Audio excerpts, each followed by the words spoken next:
Assalamualaikum warahmatullahi wabarakatuh. Hai sahabat mata, Pusat Mata Nasional Rumah Sakit Mata Cicendo, Bandung.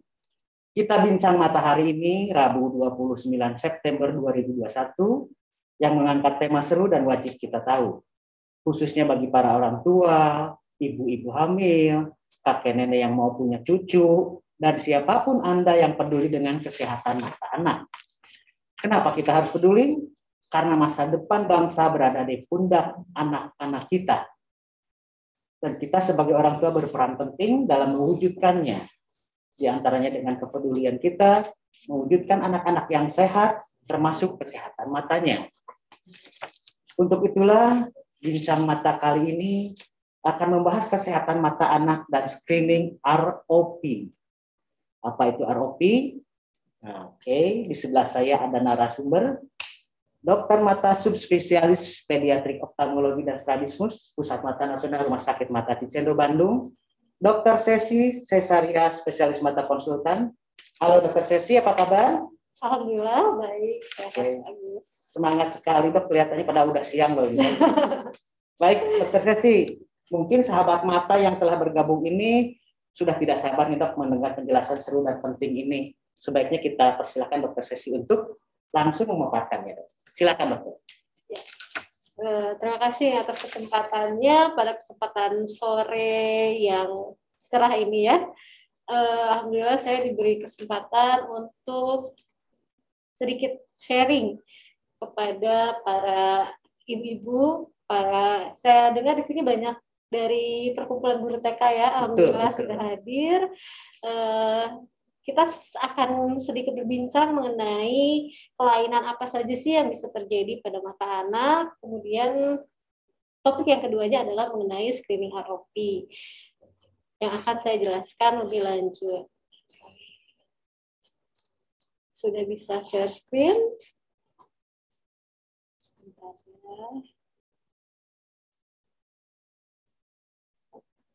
ya. Ya. Sahabat mata semua, pada topik bincang mata sore kali ini saya akan membawakan topik yang pertama dulu. Udah, slide.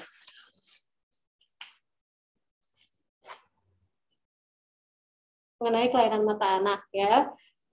Slide lagi. Jadi apa saja sih yang dapat terjadi pada mata anak, kelainan apa saja? Yang pertama adalah yang paling banyak itu adalah kelainan refraksi dan amblyopia. Jadi kelainan refraksi itu apa? Kelainan refraksi itu adalah jadi kalau sinar masuk ke dalam mata itu tidak difokuskan di titik yang seharusnya sehingga penglihatan jadi buram. Sama seperti orang dewasa biasanya membutuhkan kacamata. Namun di anak berbeda karena dia masih tumbuh dan berkembang ya. Jadi ada perbedaannya di sini. Kalau misalnya dia tumbuh dan berkembang dalam kondisi mata yang tidak jelas, itu nanti dia akan tidak dapat pengalaman melihat yang baik. Kalau dibiarkan lama-lama dia nanti akan jatuh pada kondisi yang dinamakan amblyopia atau mata malas. Nah, itu yang pertama. Kemudian yang paling banyak yang kedua juga adalah infeksi, alergi, dan peradangan yang biasanya ditandai dengan mata merah. Untuk ini juga sama seperti orang dewasa, namun ada beberapa kelainan yang berbeda pada anak. Kalau infeksi sama saja, namun pada anak biasanya ada yang berbeda seperti alergi ya. Ada kekhususan alergi yang munculnya khusus pada anak. Misalnya alergi terhadap matahari yang gambarnya dapat dilihat di gambar di sebelahnya. Biasanya dia hilang timbul, gatal gitu ya. Kemudian timbul bintik pada matanya atau matanya berwarna coklat biasanya. Itu bukan penyakit infeksi yang menular, tapi itu merupakan suatu alergi. Kemudian kelainan selanjutnya adalah tumor. Tumor tidak mesti terjadi pada orang tua, bisa juga pada anak. Dan ada tumor yang hanya terjadi pada anak, dia merupakan tumor ganas, namanya adalah retinoblastoma. Mungkin sahabat mata di sini juga sudah pernah dengar apa itu. Ya, retinoblastoma ini bukan cuma berbahaya bagi penglihatannya saja, tapi ini juga akan mengancam dari anak tersebut kalau dibiarkan. Gejalanya nanti kita akan bahas selanjutnya. Ya, next adalah kelainan yang lain adalah katarak dan glaukoma. Jadi katarak dan glaukoma ini bukan melulu terjadi pada orang dewasa, ada juga yang terjadi pada anak-anak. Untuk yang katarak, tentunya sama seperti orang dewasa, ditandai dengan adanya putih atau keabu-abuan pada pupil matanya, ya. Pupil mata anak tersebut bisa dilihat pada gambar di sebelah kirinya. Ini terlihat di sana warna pupilnya itu tidak putih, ya. Tidak hitam maksud saya, tapi ada putihnya. Kemudian selanjutnya adalah glaukoma. Glaukoma ini mungkin sahabat mata di sini sudah tahu, biasanya ditandai salah satu gejalanya dengan tekanan bola mata. Nah, matanya masih tumbuh dan berkembang, ini dapat menyebabkan gejala seperti pada gambar di sebelah kirinya. Kita lihat pada gambar sebelah kiri ini ada dua mata, yang satu matanya baik, yang sebelah kiri, namun yang sebelah kanan kita lihat di situ dia besar sekali, ya. Kita menyebutnya ini kalau bahasa awamnya mungkin seperti mata sapi, ya, tampak besar sekali, atau buftalmos bahasa kedokterannya, gitu ya. Karena kenapa bisa terjadi seperti ini? Karena ya tadi mata anak tersebut masih elastis, masih tumbuh dan berkembang, sehingga kalau misalnya ada tekanan bola mata yang tinggi, dia akan menyebabkan peregangan seperti ini. Jadi kalau misalnya menemukan bayi, kemudian melihat matanya belok kalau kata orang Sunda ya, atau besar sekali gitu, kita harus curiga nih, jangan-jangan ada kelainan, apalagi ada warna yang keabu-abuan di kornea matanya. Jangan-jangan ini adalah suatu glaukoma pada anak. Kemudian ada kelainan lain yang juga bisa terjadi pada anak, yaitu di lapisan retinanya. Salah satunya adalah ROP, meskipun banyak yang lain. Apa itu ROP nanti akan dijelaskan lebih lanjut. Slide. Nah, apa sih tanda dan yang harus diwaspadai pada mata anak apabila ada kelainan? Yang pertama, kalau misalnya ini para ibu-ibu guru TK di sini melihat anaknya tampak tidak fokus. Jadi kalau misalnya nih dia lihat Bu Guru nulis di papan tulis, kemudian anak tersebut harus selalu maju ke depan untuk melihat itu. Nah, itu harus kita waspadai nih. Jangan-jangan ada sesuatu gitu ya. Kenapa dia bisa nggak fokus? Atau untuk yang bayi atau anak yang sangat kecil, biasanya dia tandanya adalah tidak dapat mengikuti objek yang ada di depannya. Jadi kalau misalnya kita kasih mainan di depan mata anak tersebut, umumnya atau normalnya dia akan mengikuti, bahkan mengambilnya. Tapi kalau misalnya nggak ada respon, mengikuti tidak bisa, apalagi mengambilnya. Kalau misalnya dia di atas usia 3 bulan, 6 bulan lah ya, untuk mengambil itu biasanya ada kelainan. Tanda yang lainnya adalah memicingkan mata. Itu juga tanda kelainan pada mata anak, biasanya kelainan refraksi. Atau sering memiringkan kepala. Tanda yang lain adalah matanya bergoyang-goyang. Kemudian bisa juga mata tampak guling atau posisi kedua mata tidak sejajar. Ya. Tanda yang lain adalah matanya merah, berair, dan sering menggosok mata. Ini juga suatu tanda kelainan pada mata anak yang harus diperiksa lebih lanjut. Kemudian juga silau, juga melihat cahaya, itu juga sama, harus kita waspadai. Dan yang terakhir, yang ini harus mendapatkan perhatian lebih adalah apabila kita melihat pada mata anak tersebut adanya warna putih atau keabu-abuan pada pupil mata. Ya, mungkin sahabat mata pernah dengar istilah leukokoria atau pupil putih. Nah, ya, itu gambarnya ada di sebelah kiri. Kita lihat di situ ada pantulan putih dari mata pupil anak tersebut. kita harus curiga kelainannya apa sih ini gitu. Dan kalau misalnya menemukan tanda-tanda kelainan seperti ini, kita harus segera memeriksakan pada dokter mata terdekat. Ingat dokter mata ya, bukan bidan atau juga dokter umum gitu ya. Jadi periksakan hanya pada dokter mata yang terdekat. Nah, salah satu tanda pupil putih ini itu bisa disebabkan karena kelainan yang dinamakan ROP, stadium lanjut. Dan ini sangat berbahaya. Ya, maksudnya cukup berbahaya dan menyebabkan kebutaan. Nah, untuk itu selanjutnya saya akan membahas mengenai apa itu ROP dan screening ROP itu seperti apa. Ya. Jadi ROP itu adalah kepanjangan singkatan dari retinopathy of prematurity, yaitu kelainan pembuluh darah pada retina yang terjadi pada bayi-bayi prematur. Ya, jadi kalau bayi yang dikandung itu retinanya akan tumbuh sempurna biasanya pada usia kehamilan 40 minggu. Gitu. Itu baru sempurna. Nah, pada prematur bagaimana? Biasanya perkembangan vaskulernya atau pembuluh darah retina itu belum berjalan sempurna dan ini bisa mengakibatkan bahaya. Kita bisa lihat pada gambar di sini. Pada gambar yang sebelah kanan itu merupakan gambaran retina normal ya. Ini adalah gambar retina. Jadi di dalam retina itu ada pembuluh darah yang warnanya merah seperti ranting pohon, itu adalah si pembuluh darahnya. Ini akan mencapai ujung retina itu di usia 40 minggu tersebut ya. Jadi kalau bayi prematur biasanya kan lahirnya kurang dari 30 minggu bahkan ya.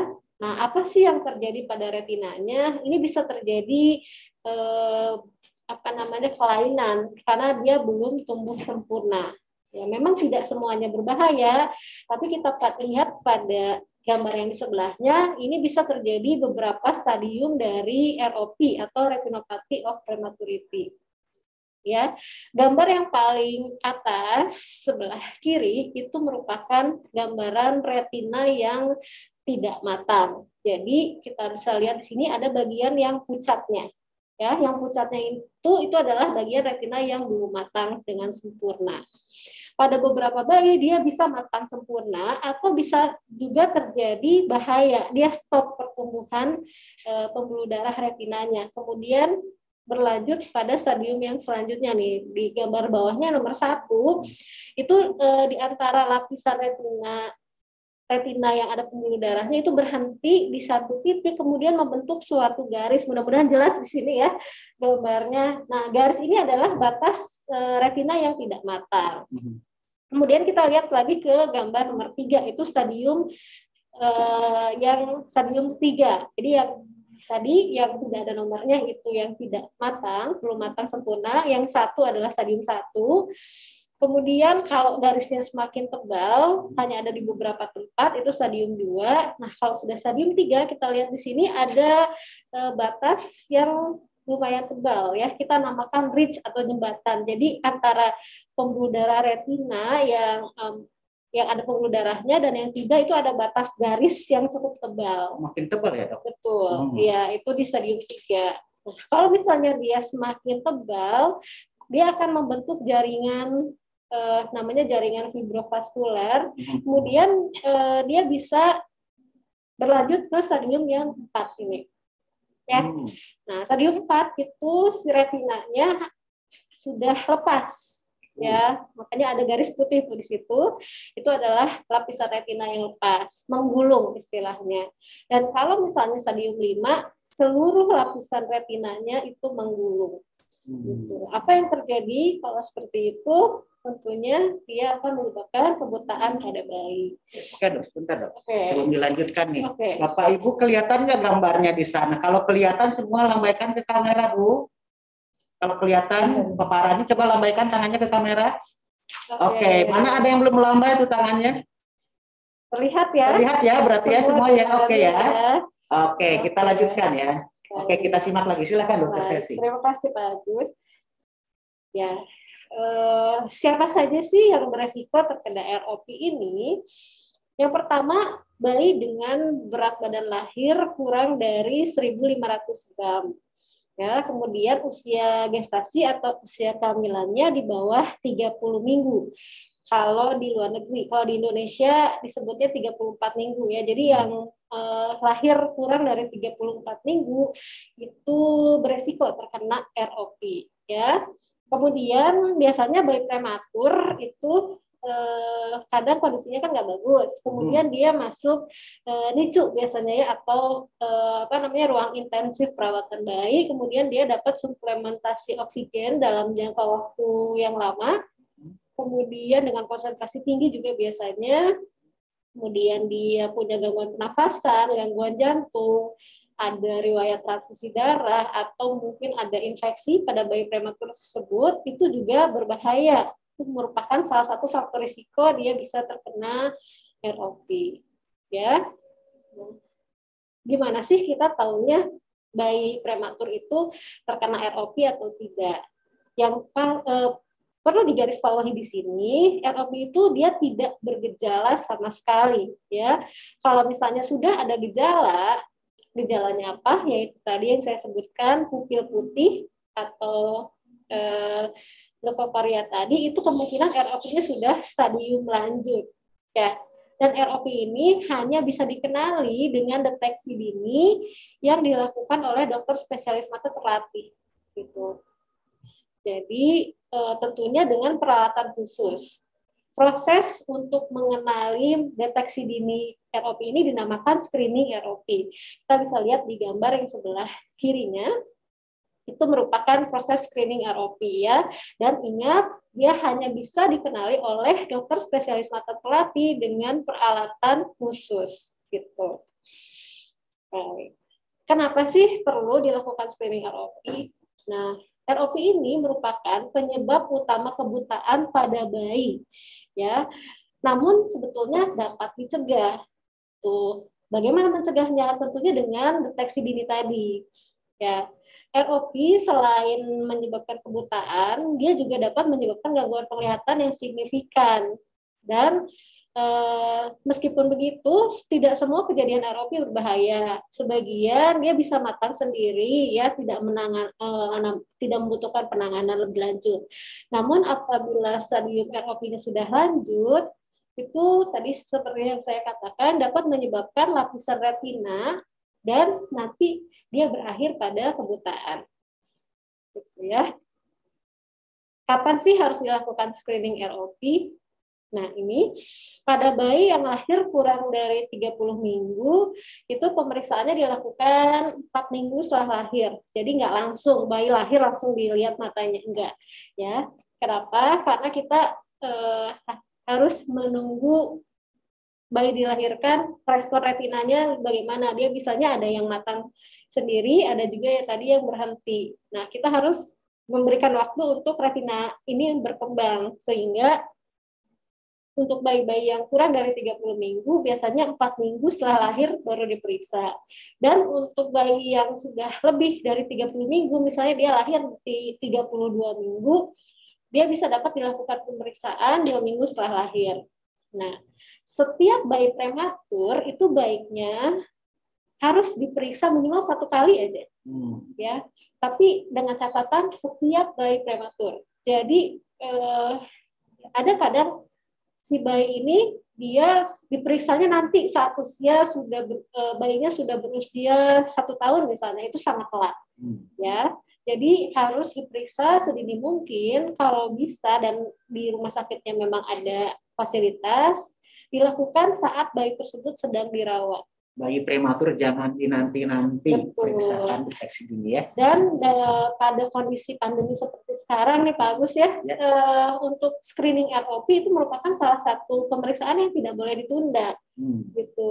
Tentunya kita akan memeriksa bayi tersebut dengan prokes yang maksimal, tapi ya karena dia berbahaya dan ada batas waktunya sehingga dia tidak bisa ditunda untuk screeningnya.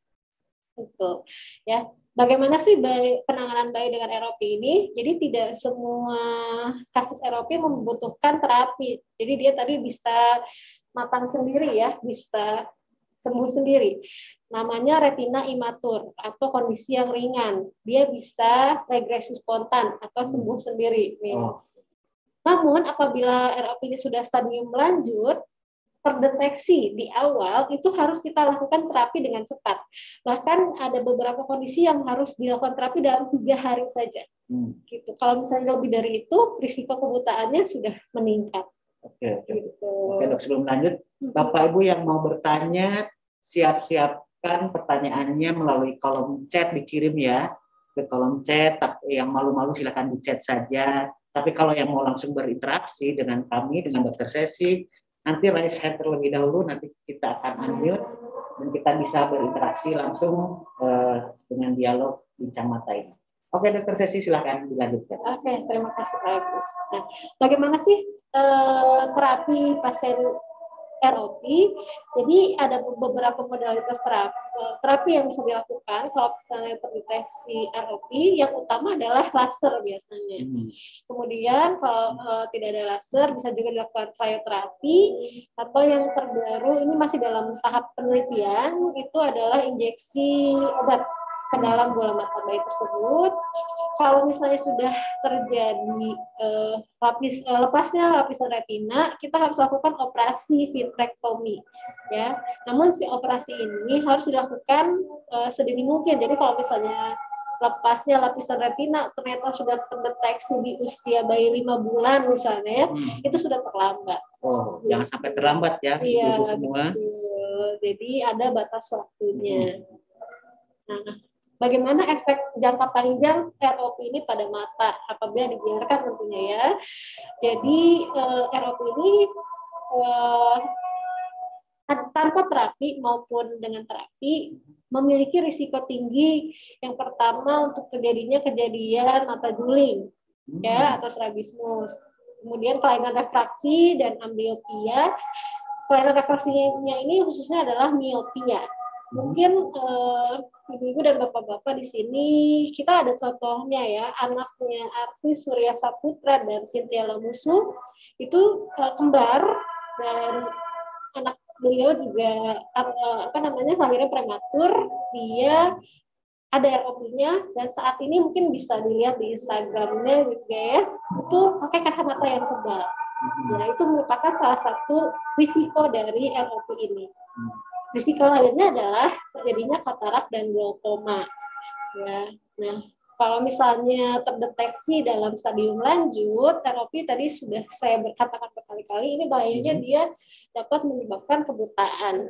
Gitu.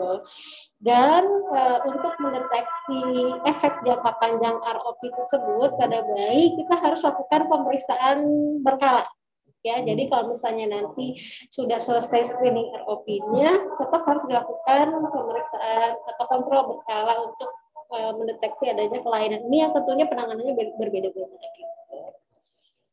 Nah, ini yang dapat saya simpulkan untuk screening ROP ini. Jadi screening ROP itu wajib dilakukan untuk semua bayi prematur. Ya, ingat semua bayi prematur. Wajib ya, wajib prematur diperiksakan atau screening ROP. Jadi saya mohon nih bagi bapak-bapak dan ibu-ibu yang bergabung dalam Zoom sekarang, misalnya mempunyai kerabat atau saudara atau siapapun lah yang lahir dengan riwayat prematur, tolong sampaikan pada mereka bahwa screening ROP atau pemeriksaan mata pada bayi prematur itu wajib hukumnya, gitu ya.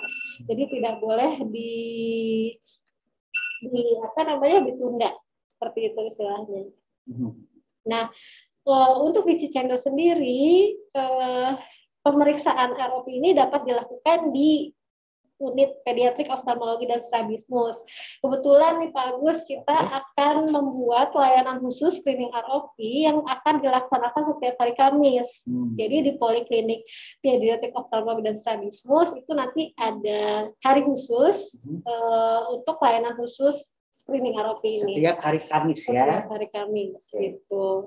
Nanti kalau misalnya mau pendaftar atau info lebih lanjut dapat menghubungi kontak person yang tertera di slide ini. Kita dari bagian paling bawah hubungi Bapak Dika ya, nomornya sudah tertera 081222185549. Ya. Dicatat Bapak Ibu semua karena info ini sangat penting untuk kita menunjukkan kepedulian kita kepada anak-anak kita.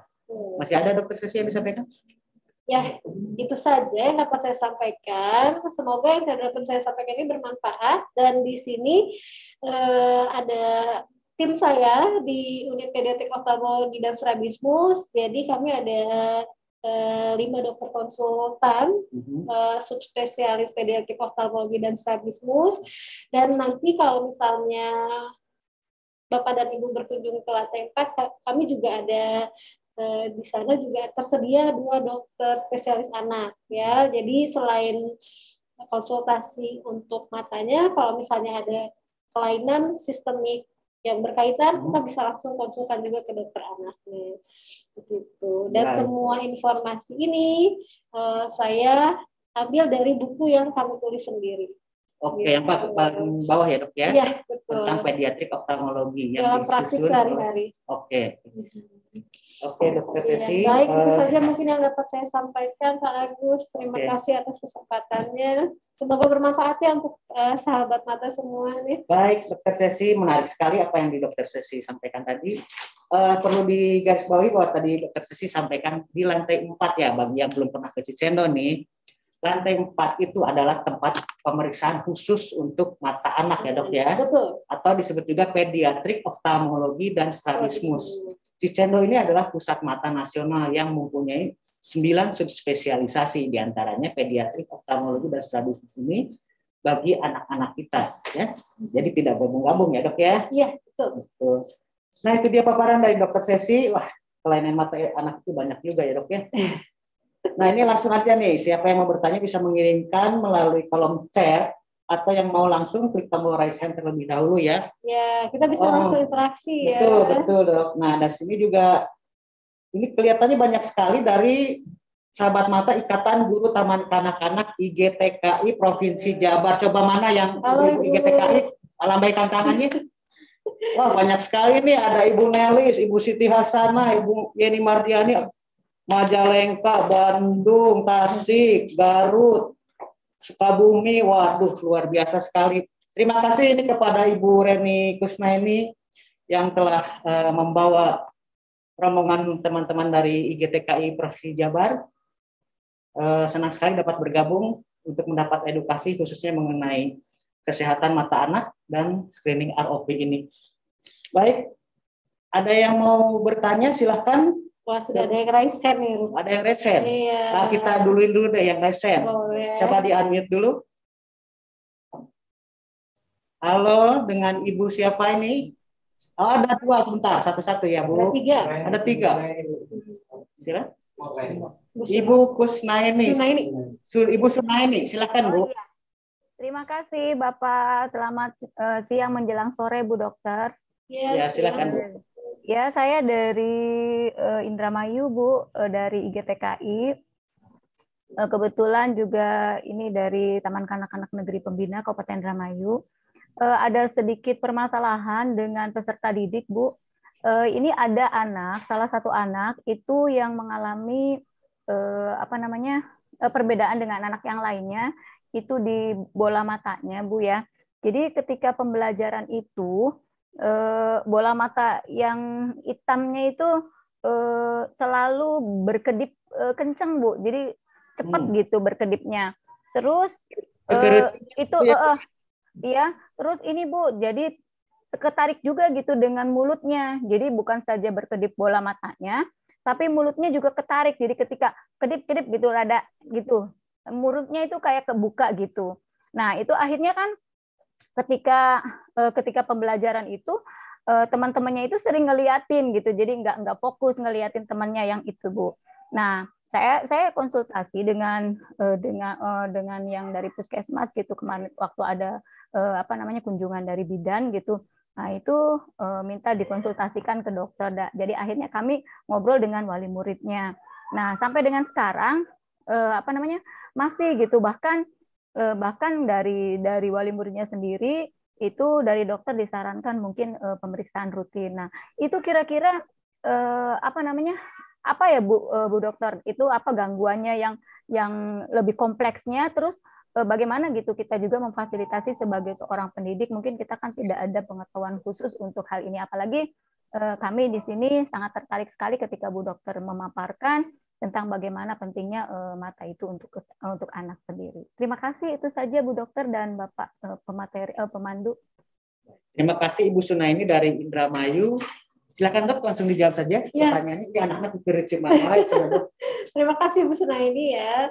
Ya, jadi mengganggu konsentrasi anak yang lain ya. Betul. Kalau saya bisa tangkap dari apa yang Bu Sunaini sampaikan, sepertinya apalagi kalau misalnya mata berkedipnya itu disertai dengan mulutnya yang tertarik, itu mungkin bukan cuma kelainan di mata saja Pak Agus ya. Jadi atau Bu Sunaini ya.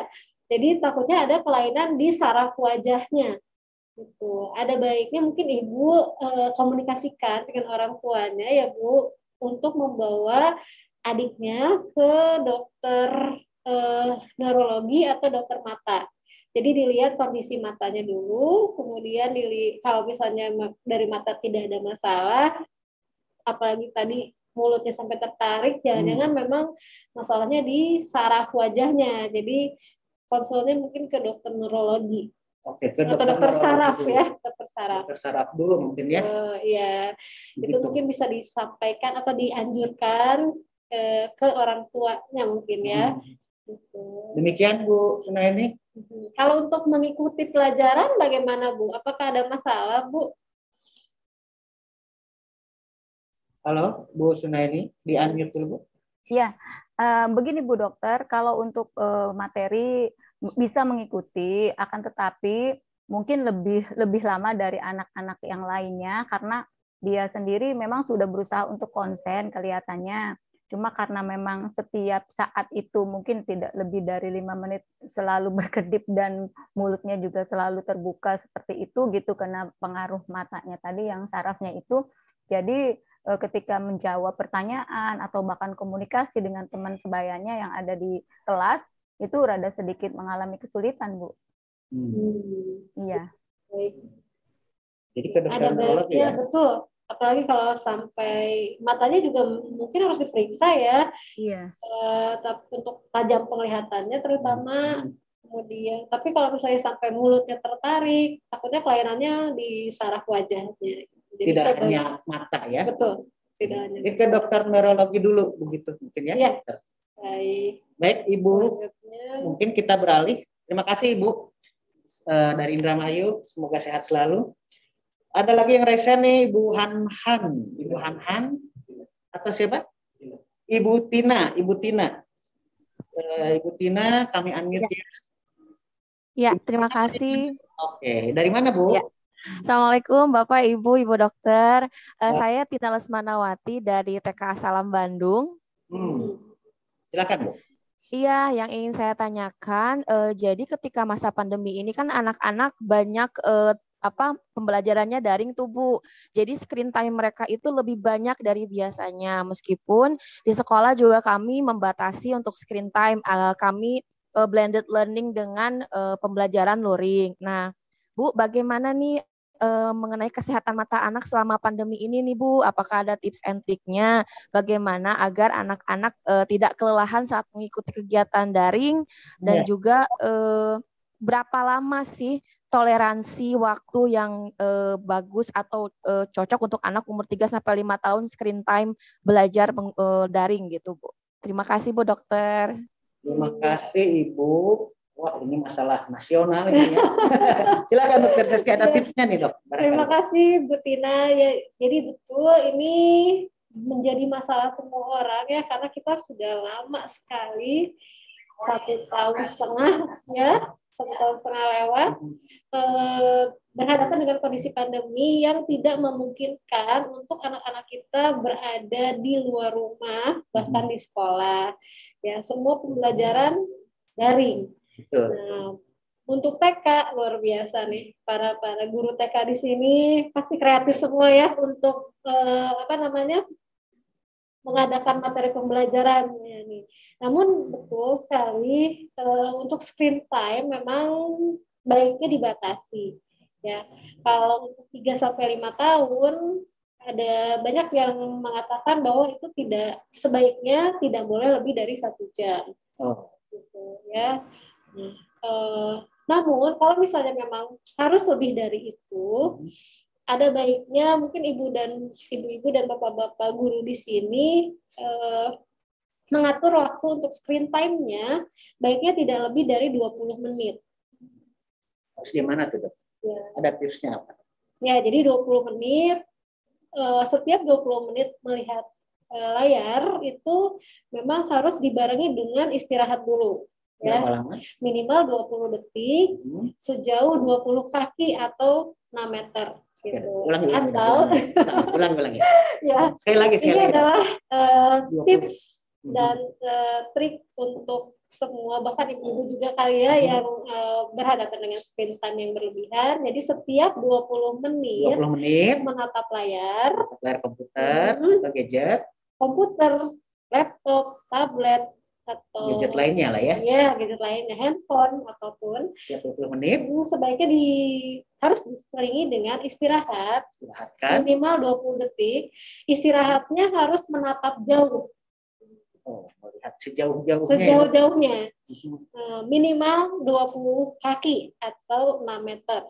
6 meter ya lihatnya ya. Sejauh mungkin. Jadi jangan nih misalnya kita lagi bekerja di depan layar monitor, laptop, kemudian istirahatnya lihat handphone, itu sama aja. Jadi itu juga ya. Jadi 20 menit menatap layar harus dibarengi dengan istirahat dari 20 detik minimal ya, lihatnya 20 kaki atau 6 meter gitu. Tadi sebutnya apa, Dok? Itu biasanya rule of 20 ya. Iya, betul. Rule 20 ya, ingat-ingat ya ibu-ibu. Namun memang untuk anak TK ini yang harus diperhatikan, kalau misalnya dia banyak kontak dengan layar, misalnya dia sekolah nih pakai laptop atau tablet atau apapun, kemudian dia kesenangan nih berlanjut setelah sekolah dilanjutkan dengan menonton yang lain dalam jangka waktu yang lama misalnya, itu menjadi faktor risiko buat dia kedepannya menjadi mata minus. Gitu ya. Memang tantangannya gitu, Dok. Anak-anak itu sudah belajar daring karena bosan main game, YouTube ya. Dan biasanya lebih lama dari sekolahnya nih. Betul. Nah ini mungkin perlu peran orang tua ya. Iya, di sini. Betul. Nah di sinilah tantangannya sebagai orang tua. Semangat Bapak Ibu semuanya ya. Masalah nasional ya. Jadi ya memang dengan seiring meningkatnya screen time itu menjadi faktor risiko untuk mata minusnya bertambah, apalagi pada anak ya. Jadi gini, anak itu dia dalam masa periode kritis perkembangan, penglihatannya juga. Ya kalau penglihatan itu sampai 7 tahun itu dia dalam periode kritis perkembangan. Jadi kalau misalnya ada masalah di bawah 7 tahun untuk penglihatannya, maka dia akan bermasalah seumur hidupnya. Gitu. Jadi kasihan juga ya, Dok. Iya, betul. Nah, mungkin ini saya pesan juga nih untuk para guru TK yang ada di sini.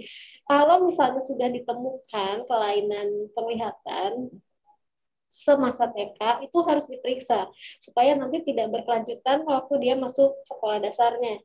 Gitu ya. Cirinya gimana ya tadi, dia nggak fokus lah atau harus maju ke depan lah misalnya ya kalau lagi di dalam kelas gitu. Jadi peranan guru juga di sini dan orang tua orang tua tentunya gitu. Jadi tadi mungkin yang bisa saya sampaikan dari Bu Tina ini mungkin tolong di blended ya Bu ya antara pembelajaran yang daring kemudian yang sama tugas-tugas yang lainnya gitu.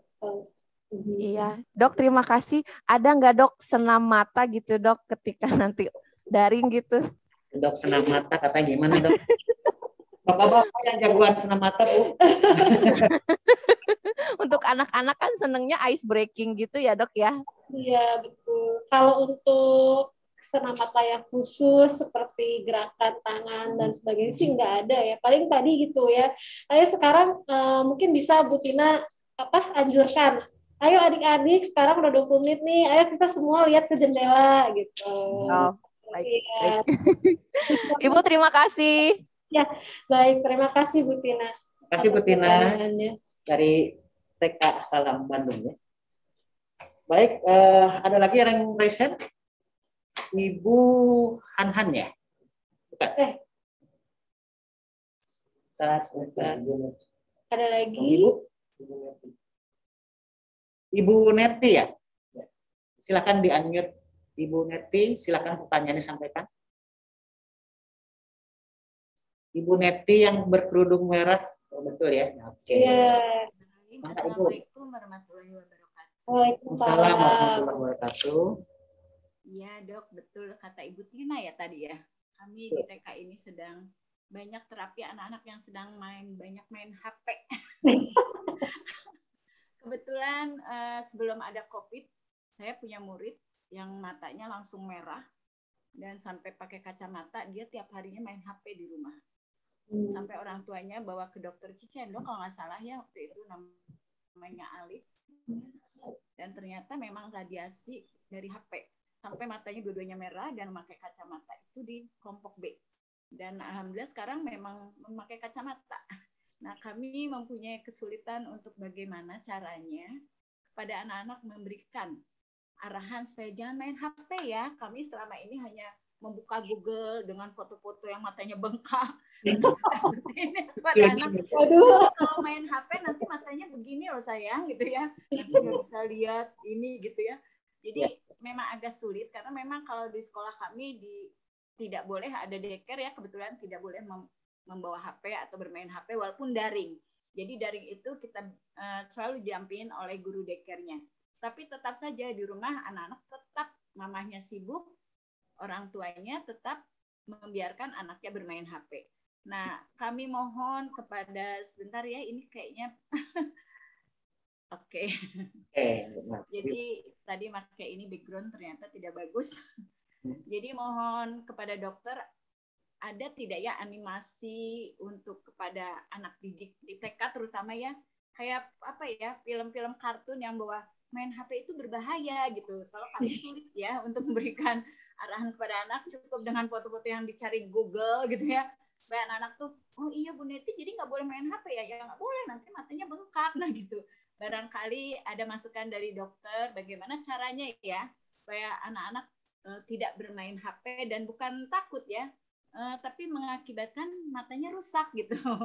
Barangkali itu dokter, barangkali ada masukan dari dokter membuat animasi atau sosialisasi kepada orang tua murid untuk tentang bahwa main HP itu memang berbahaya untuk anak usia dini. Barangkali itu. Terima kasih. Ya, terima kasih.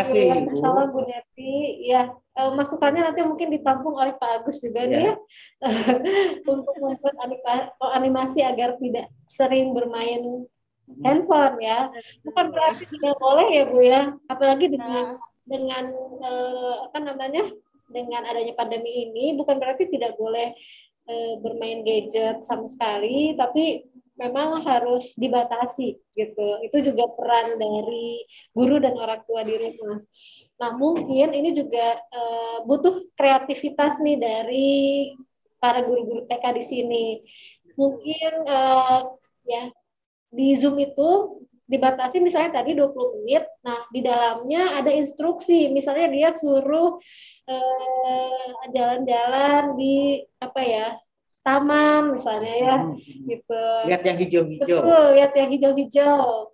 Bermain bersama orang tuanya misalnya hiking gitu. Oh, misalnya ya. Sebutnya apa itu dok? Green time ya? Iya, green time, betul. Yang dikasih tugas green time ke taman mana saja dan tentunya tetap memperhatikan prokes ya kalau untuk zaman sekarang. Tapi kalau misalnya di udara terbuka mungkin lebih aman ya. Dibandingkan dengan anak tersebut bermain di mall. Daripada indoor ya. Iya, betul. Ya. Jadi sering-sering mungkin diberi tugas untuk yaitu untuk free time ya, atau misalnya berolahraga bersama orang tua itu juga lebih bagus.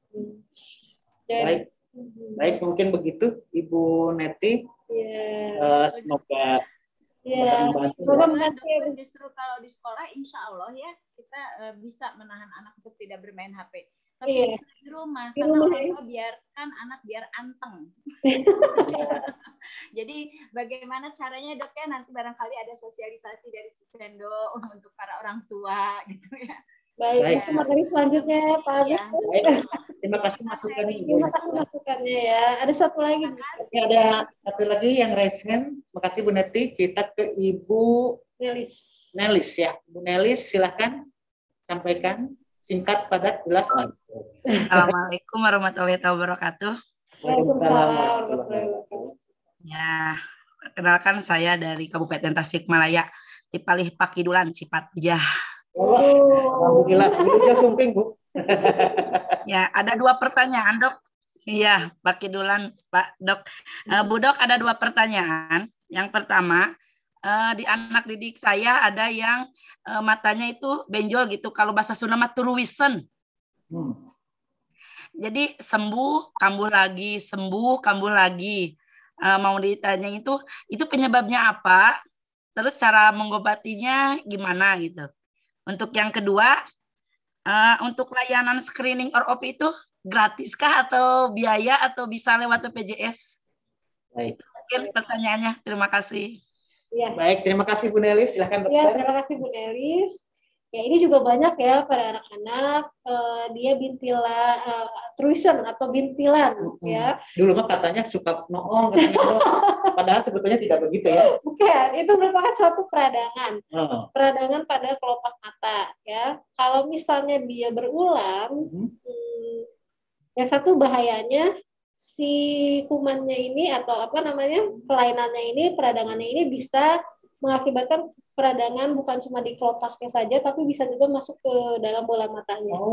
Gitu ya, bisa terjadi infeksi di bagian korneanya. Gitu. Kalau yang tidak dibiarkan, tidak diobati. Ya, penyebabnya apa? Karena paling banyak kalau pada anak, kalau misal itu sumbatan di saluran pembuangan air mata, biasanya bisa karena lingkungan yang kotor atau yang paling sering juga ini adalah suatu alergi, gitu. Alergi terhadap apapun, bisa terhadap cuaca, bisa terhadap makanan, ya, gitu. Itu sama seperti ya peradangan yang muncul di tubuh kita juga, atau jerawat lah ya, gitu.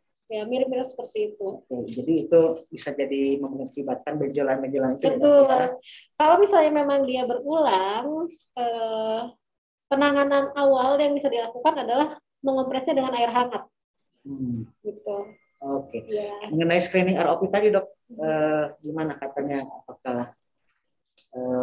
Ya, kalau untuk screening, pertanyaan kedua untuk screening ROP, karena kita merupakan rumah sakit rujukan ya Bu ya, untuk pembiayaan bisa menggunakan BPJS, bisa. Ya, tapi kalau misalnya BPJS karena kita merupakan rujukan tersier, tentunya harus ada rujukan dulu dari dokter mata di daerahnya. Berjenjang ya Bu ya. Berjenjang. Ya, betul. Biasanya dari fase 1 kemudian ke dokter mata di daerah dan biasanya dokter mata di daerah ini kebanyakan tidak memiliki alat yang memadai untuk melakukan screening ROP. Jadi dirujuklah ke kita misalnya gitu. Tapi kalau misalnya memang mau periksa ke kita langsung juga silahkan minta aja ke dokter mata di daerahnya. Iya. Itu dengan BPJS. Kalau misalnya tidak menggunakan BPJS, menggunakan tarif normal untuk berobat ya. Ya. Non BPJS kalau mau langsung non BPJS. Ya, tarif umum tarif itu juga umum, bisa. Ya. Kalau mau pakai BPJS berlaku rujukan berjenjang itu ya Bu ya, ketentuannya itu Bu Nelis. Gimana Bu Nelis di sana hujan Bu Nelis? Tidak. Cerah lagi cerah. Alhamdulillah. Oh ya tadi Bu Nelis untuk yang kelainan kelopak tadi kalau misalnya memang berulang silahkan periksakan saja ke dokter terdekatnya ya. Oh iya. Ya, jadi jangan dibiarkan tanpa pengobatan gitu kan bisa berbahaya juga nantinya. Baik. Ya. Terima kasih Bu Dokter, terima kasih Pak. Ya, sama-sama Bu Nelly, sehat selalu ya. Amin, ya Rabbal Alamin. Ya, ini ada yang dari kolom chat nih, banyak banget nih Dokter Sesi. Ini pertama nih dari Ibu Soleha. Bagaimanakah penanganan untuk mata malas? Ini mohon maaf ya, kita tidak bisa bacakan semua mengingat waktu yang tidak mencukupi. Kita pilih pertanyaan-pertanyaannya. Oke, Bagaimana ya. Dok nih untuk mata Untuk malas? mata malas penyebabnya bermacam-macam nih. Bisa karena dia telat pakai kacamata, bisa karena ada sesuatu di matanya yang menghalangi sinar masuk, ya. Kemudian bisa juga karena dia juli matanya. Ya, untuk penanganannya bagaimana? Ya tentunya tergantung dari penyebabnya. Kalau misalnya tadi dia penyebabnya adalah keterlambatan pakai kacamata, tentunya harusnya dengan kacamata dulu gitu terapinya. Ditambah nanti ada terapi-terapi yang lain yang tentunya akan dijelaskan oleh dokter matanya saat kontrol.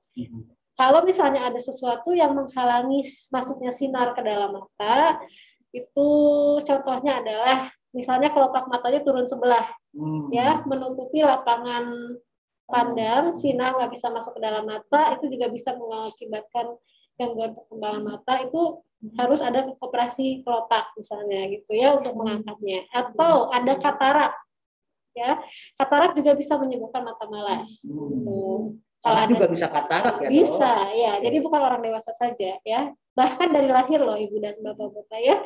Nah, kalau misalnya memang ada katarak itu harus diangkat dulu, baru kita lakukan terapi ambliopia yang lain pakai kacamata, dan nanti ada terapi yang lain juga. Kalau misalnya mata juling, periksakan dan nanti kita lihat apakah butuh operasi untuk meluruskan matanya misalnya gitu, baru kita lakukan terapi yang lain. Tapi yang paling utama kalau misalnya ada kelainan refraksi atau kelainan kacamata, itu harus kita berikan dulu ya. Jadi terapi utamanya adalah membuat bayangan sinar yang masuk itu menjadi fokus dulu gitu di mata anaknya. Nah, dengan berbagai cara gitu kira-kira ya. Baik. Kalau pusing langsung periksa aja. Nah, itu makanya kalau ketika udah di konsul ke dokter menyarankan menggunakan kacamata, dipakai kacamatanya. Betul. Anaknya diedukasi. Karena itu kuncinya ya, Dok ya. Betul, kunci. Jadi kalau pada anak ya, bukan kasihan loh Bu, kasihannya anak kecil udah berkacamata, bukan kayak gitu. Justru kacamata itu akan membantu bayangan yang ditangkap oleh otaknya itu fokus gitu. Ya, kebayang dong kalau misalnya anak tersebut tidak fokus seumur hidupnya, ya nanti seperti yang saya bilang tadi perkembangan itu periode emasnya di 7 tahun ya. Kalau misalnya dia nggak fokus, maka dia nggak punya pengalaman melihat yang baik, kedepannya pun dia tetap seperti itu, matanya malas gitu. Seumur hidupnya? Bisa terjadi seperti itu kalau tidak diterapi. Ya, jadi itu, jadi jangan kasihan karena berkacamata, tapi kasihan kalau anak itu nggak kelihatan, gitu. Ya, mungkin ibu-ibu guru TK di sini paham sekali ya, kalau anak nggak kelihatan kayak gimana ya. Lucu-lucu kok mereka yang pakai itu kacamatanya sekarang gaya-gaya. Iya, ya. Sekarang banyak sekali inovasi. Jadi ibu-ibu juga orang tua nggak usah malu anaknya berkacamata, karena itu justru untuk membantu untuk masa depannya ya. Betul, untuk melihat lebih jelasnya. Baik, nah ini kaitan sama tadi yang dokter sampaikan nih. Untuk kasus mata anak juling, pertanyaan dari Ibu Heria. Untuk kasus mata anak dengan juling, bagaimanakah penanganannya, Dok? Nah, tadi sudah disebutkan, tapi silakan diulas lagi, Dok. Ya, jadi pada juling juga penyebabnya bermacam-macam ya. Terapinya ada yang non operatif, tidak operasi atau operasi. Tentunya kita akan periksa dulu penyebabnya apa nih ya. Karena bermacam-macam, apakah tadi ada kelainan refraksi atau tadi yang butuh kacamata ya, kelainan refraksi itu dia butuh kacamata. Kalau misalnya itu terapi utamanya adalah kacamata dulu. Apakah ada sesuatu di lapisan retinanya yang menyebabkan dia juling? Nah, kalau misalnya ada yang seperti ini biasanya agak susah nih, julingnya berbeda ya. Nah, kemudian yang ketiga, kelemahan otot. Kalau misalnya ada kelemahan otot, nanti ujungnya operasi. Tapi sebelum itu, biasanya kalau untuk mata juling tidak langsung operasi. Kita harus terapi dulu yang lainnya. Misalnya tadi ada kelainan refraksi, kita kasih kacamata dulu, kemudian nanti ada terapi tutup tutup Oke. untuk ya Ada tahapannya ya ya. ada tahapannya gitu. Tidak ujuk-ujuk operasi Betul, loh. nanti di Bapak. ujungnya kalau misalnya masih bergejolak baru kita lakukan tindakan operasi. Baik, baik. Ada lagi nih dok, ini nggak apa-apa ya di luar tema sedikit. Iya, nih. nggak apa-apa. Kalau ada orang dewasa gejalanya dimulai dengan gejala mata merah, bengkak, terus silau, juga kalau melihat ruangan yang bercahaya itu termasuk gejala penyakit yang sangat parah atau tidak? Bagaimana langkah awal yang harus dilakukan? Jadi mungkin gini dok, dia awalnya matanya merah, bengkak, terus sekarang jadi silau ya? suka jadi silau kalau melihat ruangan katanya dok. Oke, langkah awalnya adalah periksa. Betul. Periksa ke dokter mata setempat ya, karena kita nggak tahu nih banyak banget penyebab dari mata merah, silau dan berair. Ada dari yang paling ringan, infeksi, iritasi, atau bahkan sampai kalau misalnya merah dan berair itu juga tanda dari glaukoma. Wow. Ya, itu berbahaya dan memang harus diperiksa. Oke. Gitu. Jadi langkah awal segera periksakan. Periksakan dulu ya, Ibu Maria Ulfa ya. Terus ini ada lagi dok, kalau bagaimana caranya mengatasi mata silinder pada anak atau dewasa? Apakah bisa sembuh nggak sih? Oke. Dari Bunda Novianti. Cara mengatasinya satu, dengan penggunaan kacamata. Ya, bisa sembuh atau tidak? Kalau silindris ini dia biasanya penyebabnya adalah karena si lengkung dari korneanya ini tidak merata. Gitu ya. Penyebabnya bermacam-macam, bisa karena faktor keturunan, bisa juga karena faktor mekanik. Misalnya kalau anak suka menggosok-gosok matanya tuh, atau pada ibu-ibu yang ujuk-ujuk tanpa kelainan pakai lensa kontak. Wow, biar gaya mungkin. Iya. Itu juga bisa menyebabkan astigmatisme atau silindris tadi. Ya, bisa hilang atau enggak? Kalau biasanya kalau pada anak dia akan menetap sampai dewasa. Gitu. Berarti kalau mau pakai lensa kontak sebetulnya harus konsul dokter dulu ya dok? Betul. Ya, jadi jangan karena tanpa indikasi. gaya-gayaan Betul, itu karena berbahaya loh. Hati-hati nih, bisa kebutaan nggak dok? Bisa, kalau menyebabkan hati. infeksi. Ya. Apalagi yang suka tuker-tukeran lensa kontak. Waduh, bahaya sekali. Hati-hati ya. Iya. Harus dengan pengawasan dokter ya. Betul. Oke, selanjutnya nih dok, ada yang bertanya dari Ibu Rita, ada panduan khusus nggak untuk deteksi dini matanya dok, katanya gitu dok? Panduan khusus untuk anak maksudnya mungkin ya? Untuk anak. Ya, kalau misalnya memang ada kelainan mah usia berapapun periksakan ya. Tapi kalau misalnya tidak ada kelainan, dianggap oleh ibu kayaknya ini anak normal-normal aja. Boleh dilakukan screening penglihatan minimal 1 kali sebelum usia sekolah, gitu ya. Jadi tujuannya apa? Untuk kita tahu nih dia masuk usia sekolah. Usia sekolah itu maksudnya SD ya Bu. Dia penglihatannya prima atau tidak. Gitu.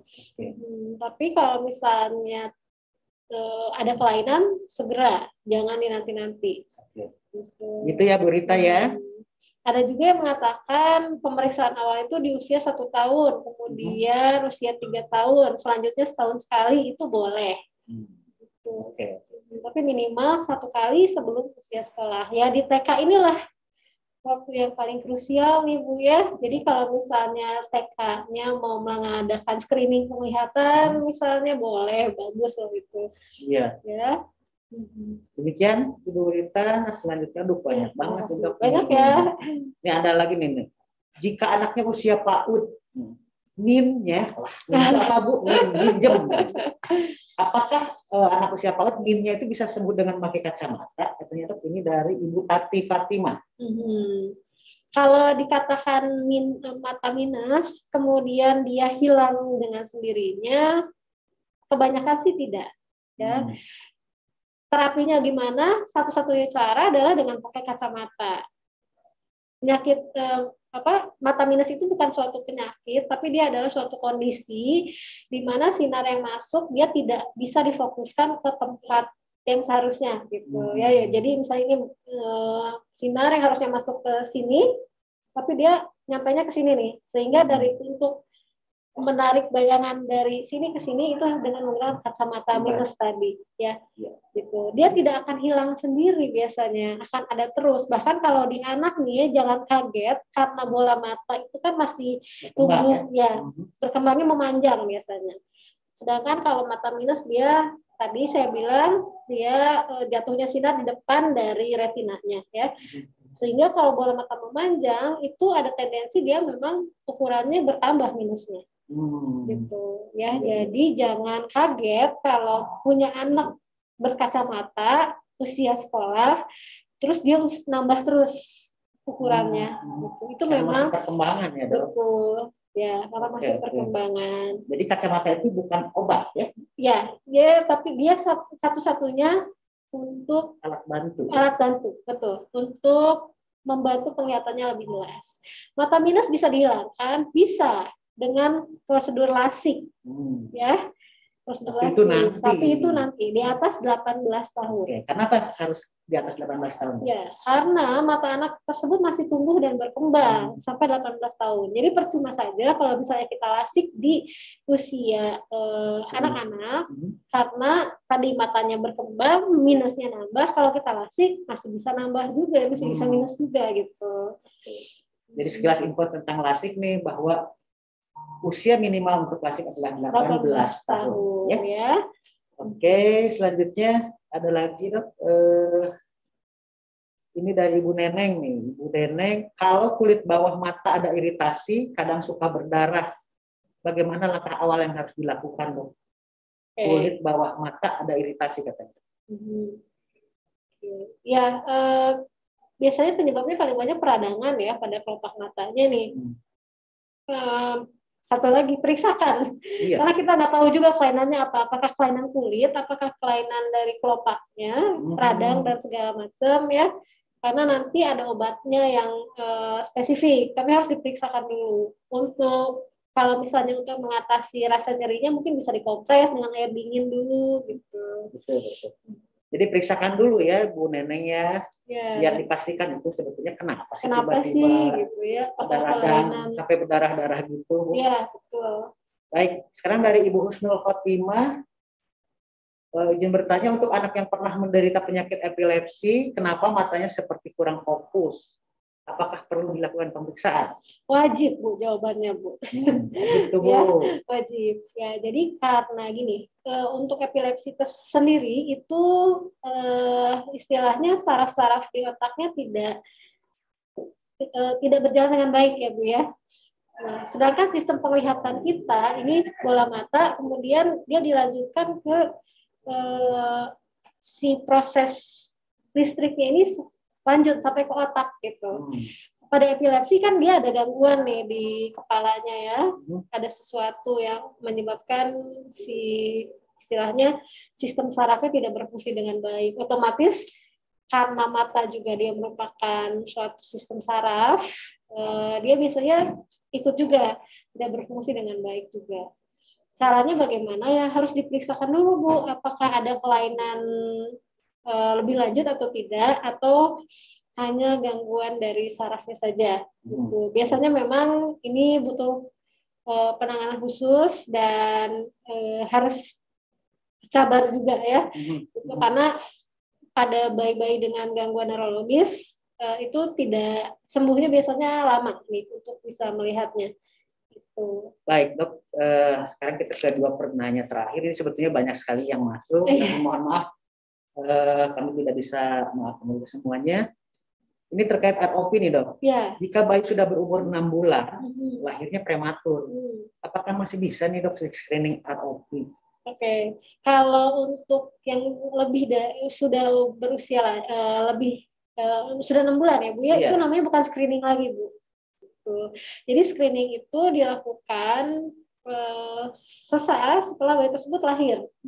Gitu. Kalau sudah 6 bulan dulunya dari ROP, mau lihat ada kelainan apa enggak sih bayi saya, itu boleh periksa saja, tapi itu bukan screening lagi, itu periksa rutin namanya. Kalau misalnya sudah terjadi sesuatu akibat ROP-nya, itu kemungkinan sudah terlambat, tapi mudah-mudahan sih belum tidak terjadi apa-apa dan dia matang sempurna tadi ya mengalami regresi spontan istilahnya, itu biasanya sih baik ya, cuma memang ada faktor risiko tadi ya, misalnya juling atau mata minus gitu. Dan itu yang harus diperiksakan. Boleh diperiksakan saja, Bu. Diperiksakan ya, tapi bukan screening ROP ya, Bu. Sama screening ROP itu tadi sesaat setelah bayi tersebut lahir. Jadi di 1 bulan pertama misalnya gitu. Oke, jadi ini karena udah 6 bulan dicek aja, Bu. Mudah-mudahan nggak ada apa-apa. Tapi kalau kita sayang dengan anak kita, buah hati kita, sebaiknya periksakan ke dokter mata secara berkala ya, Bu ya. Iya, betul. Baik, pertanyaan terakhir nih, ada siswa kalau melihat itu selalu miring kepalanya, Dok.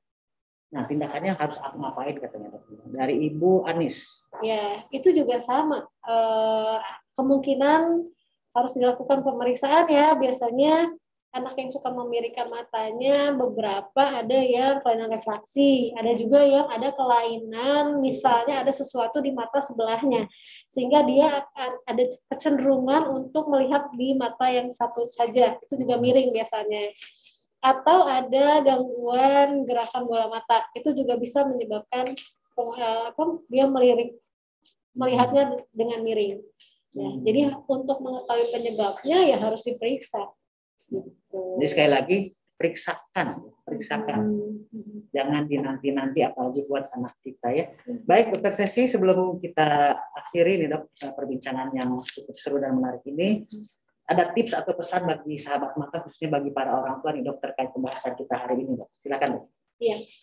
Terima kasih. Jadi tadi apabila pesan saya tadi sudah dipaparkan apa saja tanda-tanda kelainan pada mata anak yang bisa deteksi khususnya bagi untuk para ibu-ibu guru di sini ya.